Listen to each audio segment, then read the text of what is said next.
ng ating soup. Yan, pumpkin soup with spinach. So healthy, ah. Spinach rich in fiber. At ito ang ating, yan, di masyadong oily. Fried siomai and nuggets.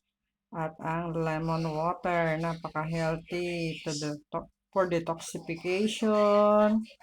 Yan, cleansing.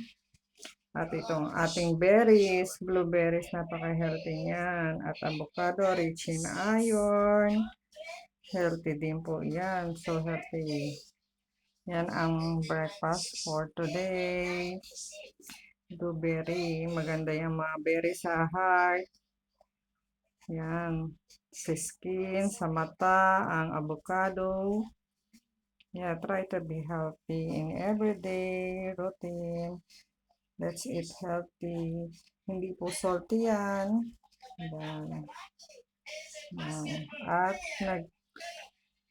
ano lang po ako ng parota. Kasi hindi siya, walang oil. Kasi may salt oil na yan. That's it. This is a healthy breakfast for me. Friendship.